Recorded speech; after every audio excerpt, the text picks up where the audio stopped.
আসসালামু আলাইকুম viewers. Gmail password কীভাবে চেঞ্জ করে আজকে তা নিয়ে আলোচনা করব। সেজন্য প্রথমে আমি আমার যে জিমেল আছে এখানে আমি চলে যাব। এখান থেকে আমার ডান সাইডের উপরে যে আমার জিমেল যে লোগো আছে এখানে আমি চলে যাব। এখান থেকে যাওয়ার পর এখানে লেখা আছে ম্যানেজ ইওর গুগল অ্যাকাউন্ট, এখানে আমি ট্যাপ করে দেব। ট্যাপ করে দেওয়ার পর আমি একটু পাশে চলে যাব। এখানে লেখা সিকিউরিটি, আমি সিকিউরিটি অপশনে ক্লিক করে দেব। আমি এখান থেকে নিচে চলে আসব। এখান থেকে আপনার লেখা আছে যে পাসওয়ার্ড, তো আমি পাসওয়ার্ডে এখান থেকে ক্লিক করে দেব।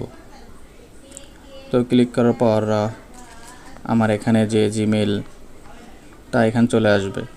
তো এখানে আমার এখান থেকে আমার পুরান যে পাসওয়ার্ড এটা আমি এখান থেকে দিয়ে দেব। এরপর যে নেক্সট এখানে আমি ক্লিক করে দেব। তো ক্লিক করার পর এখানে দুটো অপশন চলে আসছে, এটা নিউ পাসওয়ার্ড আর কনফার্ম নিউ পাসওয়ার্ড। তো আমি উপরে নিউ পাসওয়ার্ড দিয়ে দিব। আমি নিচে কনফার্ম নিউ পাসওয়ার্ড দিয়ে এখানে চেঞ্জ পাসওয়ার্ড আমি ক্লিক করব। তো এখানে লেখা আছে চেঞ্জ পাসওয়ার্ড, তো আমি চেঞ্জ পাসওয়ার্ডে ক্লিক করব।